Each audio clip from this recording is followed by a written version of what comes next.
is Saturday, May 18th, and you know what that means. It is time for the High Risk Wrestling Podcast. I am your host, not being bogged down by super someone, but it is me, Jeremy Pierce. Don't forget to check out the socials, Charismatic Creations on Facebook and YouTube, Charismatic_Creations 52 on Instagram, and of course the 215 on Twitter. I am a little bit under the weather today, and that sucks, but we're going to get the show on the road for you. Today's show is a simple one. We're going to do a little check-in on the newest TNA signings, the more recent one. So someone like Alan Angels won't be talked about. He's been there for a minute now, and even Khan. But we've got a few people we can definitely talk about. But for now, you know what's next, so just go on and hit my music.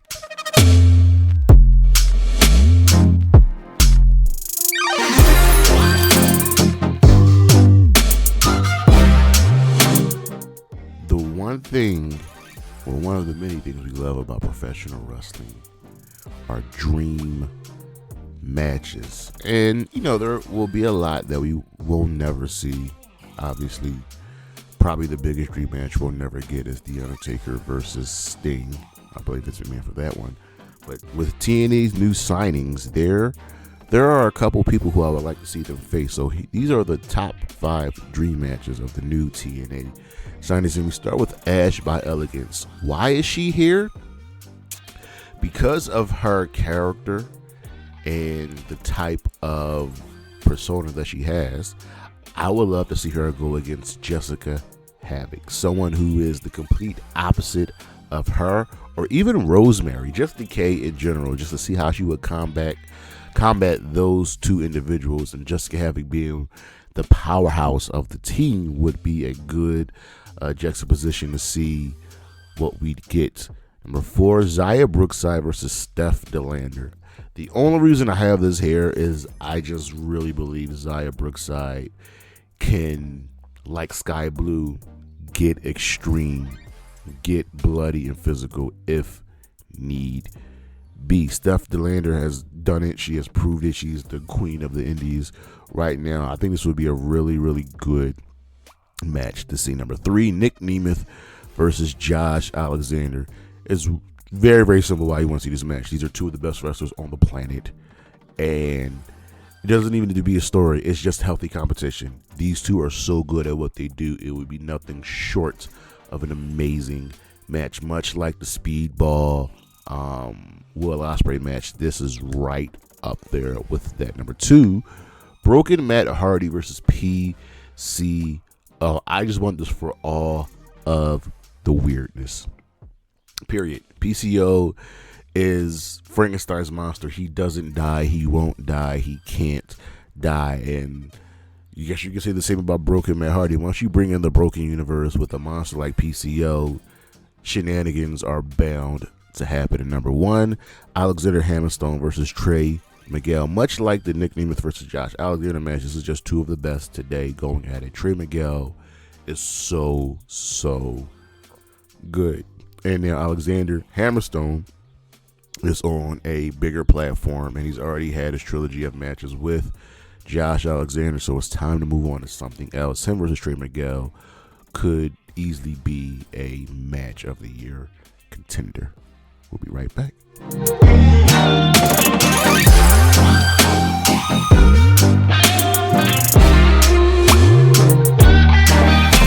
The spotlight is on, and it is shining on Steph DeLander, the so-called self-proclaimed queen of the indies, is having another run in TNA, and hopefully this one lasts a little bit longer than the one before.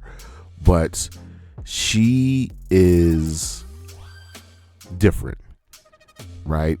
The former Persia Parada, the social media darling, the Python powerhouse. She, after leaving, or better yet, being let go from the WWE, really grew a lot. Teaming up with Matt Cardona has exponentially helped her career, much to the point where she is an attraction. And I think her being in TNA is really, really good, right? I would like to see her become the champion. Yes, I know that Jordynne Grace is always the safe bet, but Steph, I think, has earned the right to become champion. I think she has earned the right to show what she can actually do. Can you count on her? Can you rely on her? I say yes. Being part of Deathmatch Royalty works.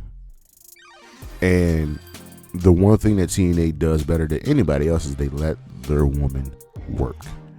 And she is here right now in TNA, so use her. I'm looking forward to it. What will she do while she is under the spotlight? We'll be right back.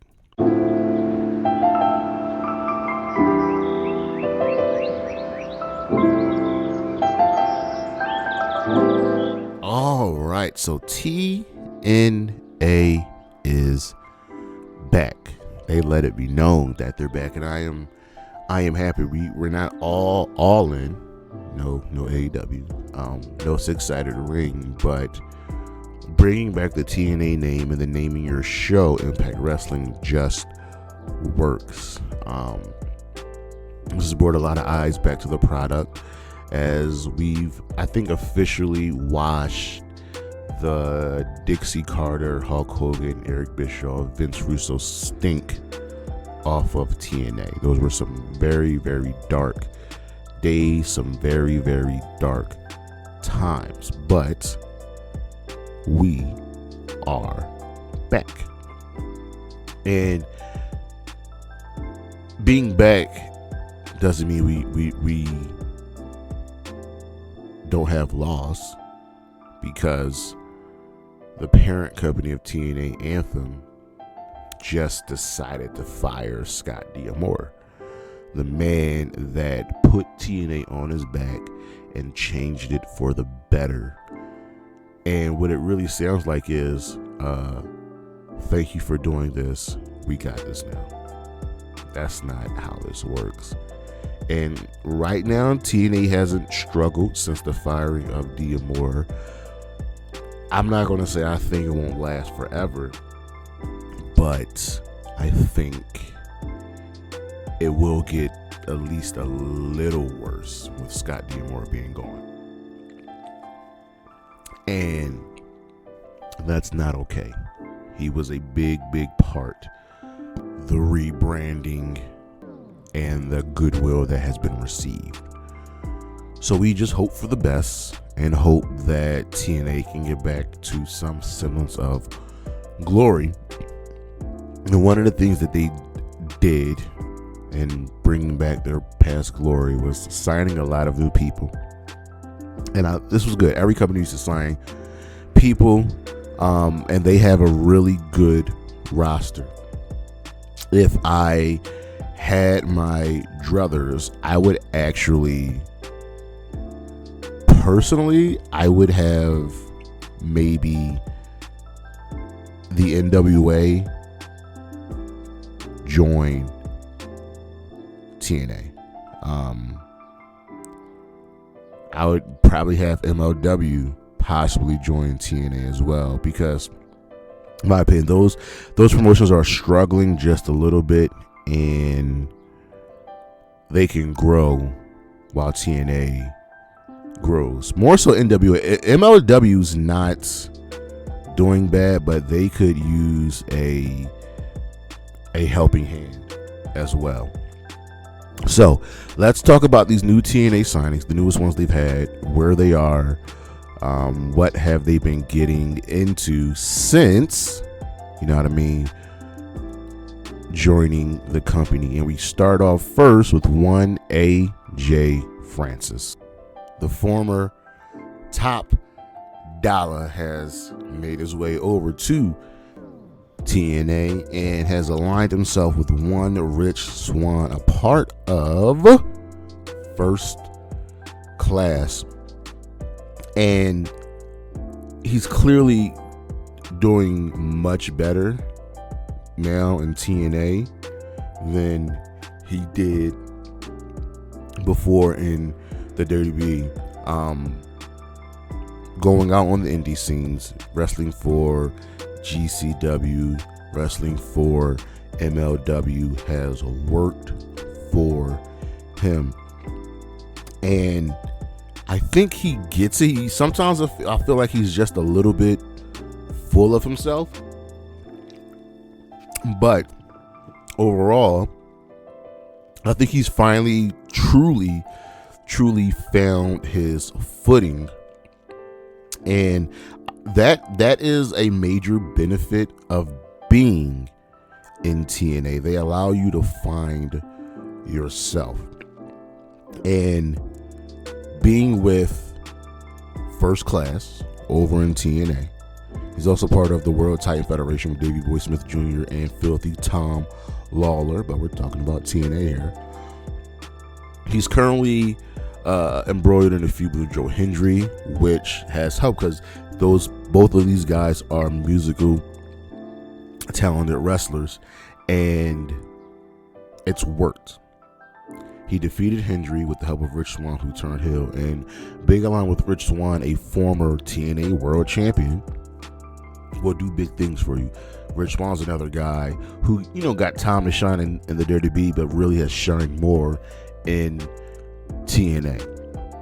AJ Francis has changed the narrative on him, and that's good. That's very, very good.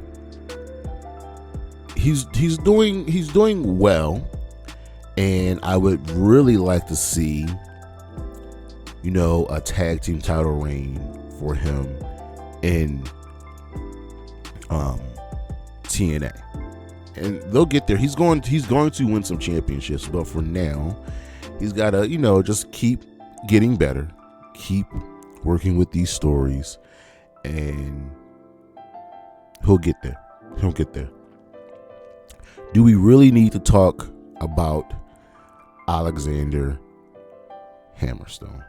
Really? Let's put it into perspective. He was one of the most sought after free agents in all of professional wrestling, and I really do believe he could have gone anywhere, but he signed with TNA, and I attribute a lot of that to Josh Alexander. Alexander Hammerstone was pretty much the face of MLW for the longest of times, and it was just time to move on. So where do you go? You go to TNA, because why not? The man is brawny. The man is a powerhouse. And you can see how he has evolved over the years, how he's grown, how he's gotten better. And when they announced that not only will he be coming to TNA, but we get a dream match between him and Josh Alexander, well, what more can you ask for? He comes to TNA, loses to Josh Alexander at Hard to Kill. And this was the start of just a friendly rivalry, but someone's got to turn.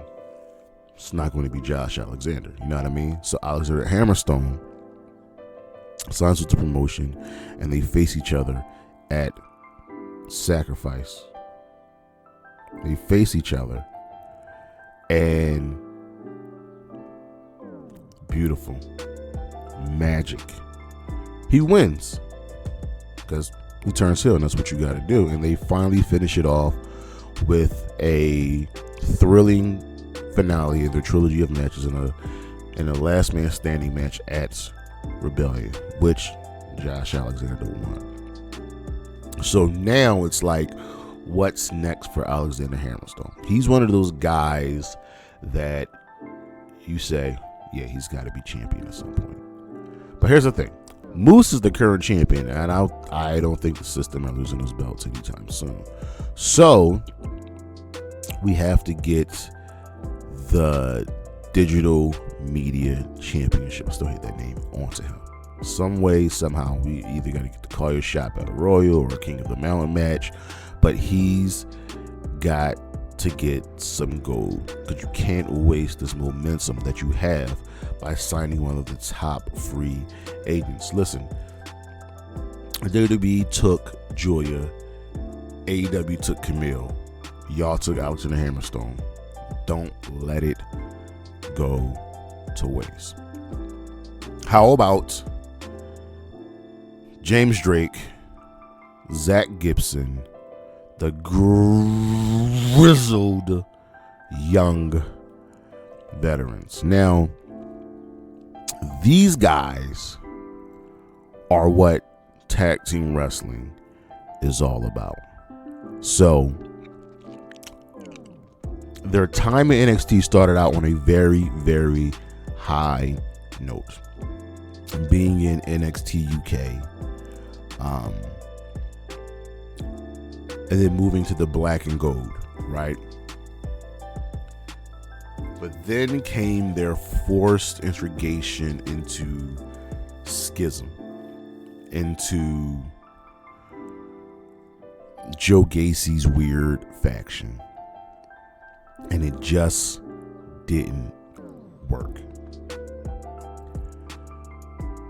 Now, that can definitely be attributed to the powers that be not named Triple H or Shawn Michaels, because I thoroughly believe that if GYV weren't released or didn't, re-sign a new contract, I truly believe that they would be a top tag team right now in the WWE.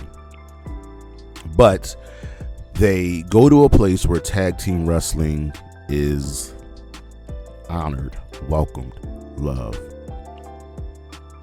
They go to TNA. They make their debut at Hard to Kill, and they challenge the Rascals and Speedball Mountain and the champions ABC for the titles. And you're thinking, well, why are they just thrown in there? It can work because they're the grizzled young veterans. They failed. They then were in a best of 3 series, which ABC won, but that's okay. The future is bright for the grizzled young veterans. James Drake and Zach Gibson are just good at what they do, period. They are going to shine for sure in TNA. They will win tag team gold in TNA. Not only that, because they're in TNA, they can work with other promotions like they just did working in AEW, taking on the Acclaimed. It just works. Just good stuff right there. They're not really doing anything right now in TNA, but that's going to change because they're the grizzled young veterans. Something's going to happen. They're going to grow. They're going to get some gold. How about a champion that was brought back? Jonathan Gresham. He spent a little bit of time in TNA, and now he's back. And yes, I know he's been under contract since December, essentially January 2023, but he hasn't really been doing anything in that year. But this new look, this persona of the octopus wearing that mask, it's going to be good for him. He is one of the best wrestlers on the planet. Do not let his size fool you. Yes, he disappeared for a little bit. Yes, he was hurt. But now, in that mask, changing the way he fights while still looking like a stone cold killer, Yeah. This guy has it. I for sure want to see a couple of matches with him. Oh my God, if I can get Jonathan Gresham versus Josh Alexander, and I know I didn't have this on my dream match list because it just now came to me. If I can get this match to happen, please, for the love of God, give it to me. And then we have one Mike Santana, who is another guy who spent time previously in TNA. And now he's back. This time as a single star. Because this is what he wanted. So now you have to go out on your own. And can you swim with the sharks, Mike? I think everybody should always better themselves, because if you believe it, you can achieve it. Not really. But he returned to TNA, defeating Steve Macklin at Rebellion, and that is a place where he can shine. Now, personally, if he really, I know he wants to be a single star. Tony Khan should have given that opportunity in Ring of Honor. Okay, you can't get him on TV in AEW. You can definitely get him on TV in Ring of Honor. Period. Whether that's the pure champion, the TV champion, or hell, even the world champion. You don't let assets like that go. But here he is in AEW. He's already got a big win. A win against a former world champion. So there is something in store for him. And it's not over between him and Mike Santana. I mean, him and Steve Macklin. Hell, Steve Macklin has got some beef with a lot of people. So we'll see what goes on with Mike Santana.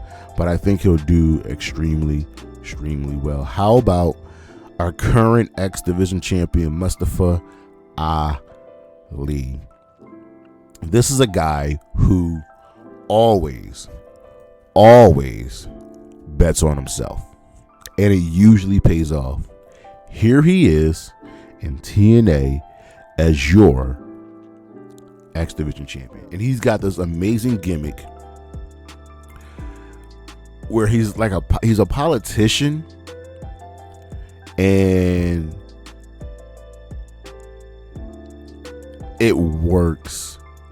Like, he runs against opponent. They gotta, campaign for matches. It is just good. He's got the good hands working with him. And him being remember, he's the former heart of 205 Live, going against Cedric Alexander, who was the soul of 205 Live. And they made magic. And now here he is making more magic and just knocking it out of the park. His pre-tape vignettes, great. He believes so strongly in himself that you have to either love him or hate him. And winning a championship in your debut match is not an easy feat. And he pulled that off. And then he can go work in Japan. And I am salivating. I am salivating at the matches he can do in Japan. He's just really good, guys. And I think you need to understand that. Nick Nemeth, the former Dolph Ziggler, the most wanted man. I'm gonna put Nick in here along with his brother Ryan, because he also just signed with TNA. Do we really need to expel the virtues of Nick Nemeth? Of who he is, what he brings to the ring, just how good he is? Like, we always wonder what could have been in the WWE, But here he is, shining, along with his brother who just joined the company, shining. This is going to be great. And he's already wrestled in New Japan. He already has New Japan matches under his belt. And now here he is in TNA, just coming for everybody. He's coming for Moose. He's coming for Macklin. He's shown what happens when you put your faith behind a known commodity. This is going to be great. He's already won a championship. He won the IWGP Global Heavyweight Championship. Like, let that sink in. And had a banger of a match with Dave Finlay. This is what we do when we notice a guy who should be bigger. And here he is shining. I can't wait. I can't wait to see what else he's got going on, because it's just getting started for him. Trent Seven, Speedball Mountain. Trent Seven is now on a tag team with Mike Bailey. They're Speedball Mountain, and they are just killing it. Tag team wrestling. That is what it's all about. I'm ready to see a man who's wrestled for so many promotions. This is who Trent Seven has wrestled for: CZW, Chikara, ASCA, ICW, Rev Pro, WB NXT, Progress, AEW, the independent promotions, Rev Pro, and now he's in TNA. So the man clearly has a following. The man clearly is respected in this business and in this industry. And now here he is in a place that will just let him go. And who better to partner with than Speedball Mike freaking Bailey. It's so good. So good. It's just nice to see a wrestler get to enjoy themselves.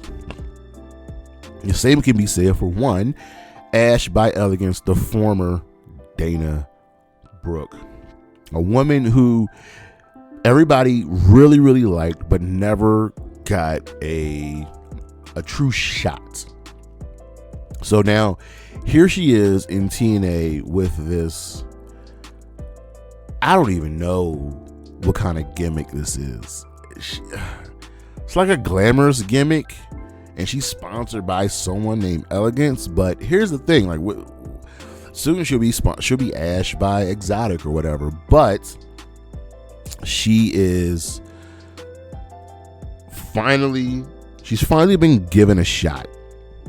She's finally been given an opportunity to show her joy, her love for professional wrestling.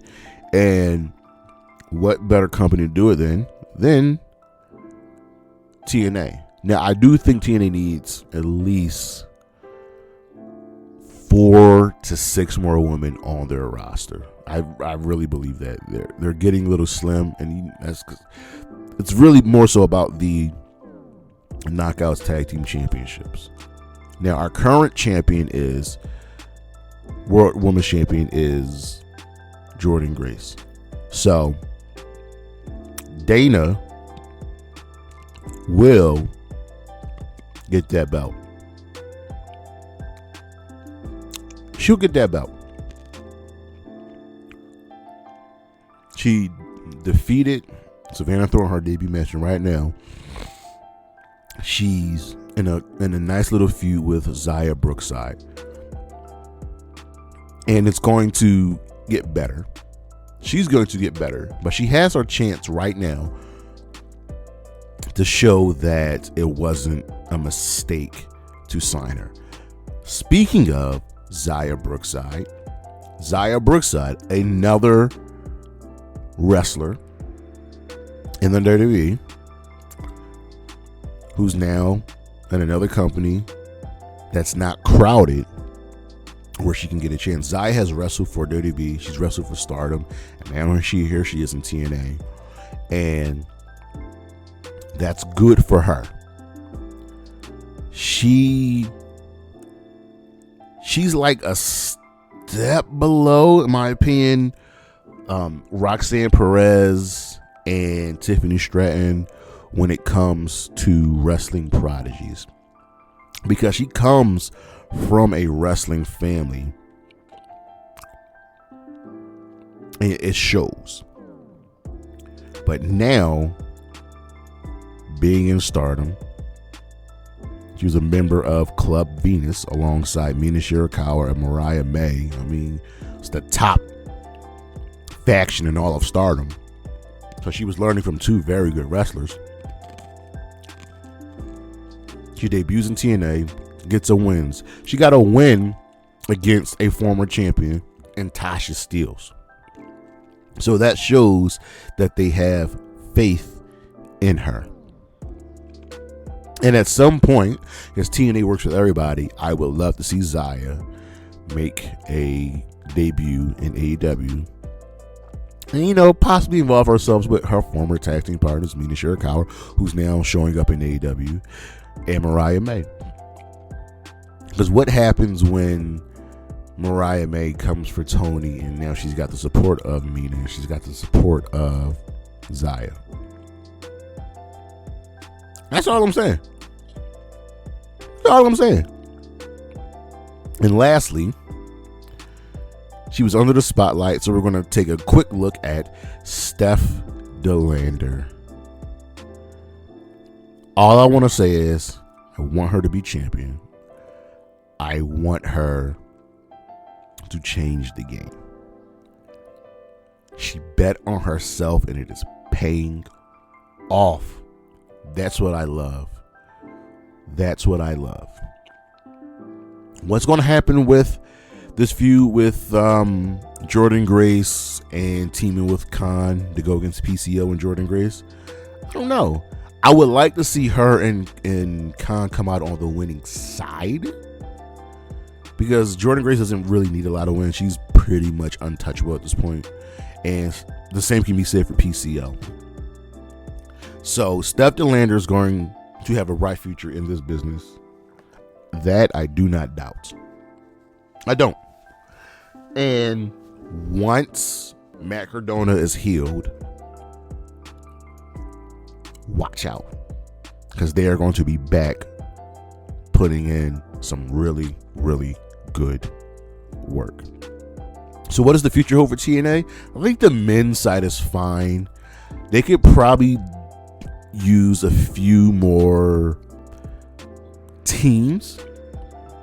You know what I mean? We have ABC, Deathmatch Royalty, Decay, FBI, First Class, Good Hands, Really Young Veterans, the Intergalactic Jet Setters, Masha Slamovich and Alicia Edwards. But remember, Masha is also part of Killer Kelly. Raj Singh and Shira, the Rascals, Speedball Mountain, Spitfire, and the System. They could use a few more teams, and they could also benefit from working with more promotions. They definitely need to sign some more women. I believe that with all of my bones, that they should sign more women. They've got to do something, because the roster is great.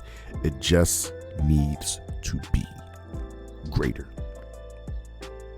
and just grow.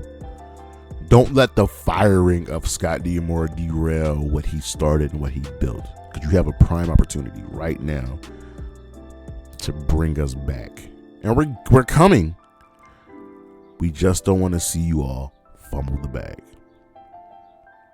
I'm doing my best to get to the next TNA show, which is in Philly, which is June 28th, I think.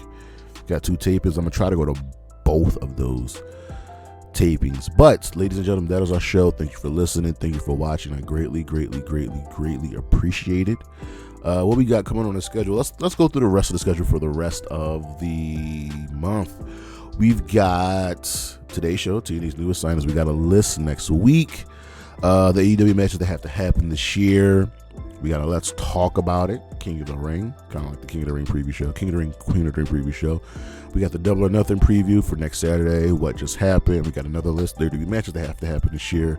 And of course, Flashback Friday, back at the WWE magazines. Don't forget to check out the socials, Charismatic Creations on Facebook and YouTube, Charismatic_Creations 52 on Instagram, and of course, the 215 on Twitter. And as always, Bailey, Chris Statlander, Anna J, Willow Nightingale, Gigi Dolan, and Nyla Dawn. Holla at your boy. Peace.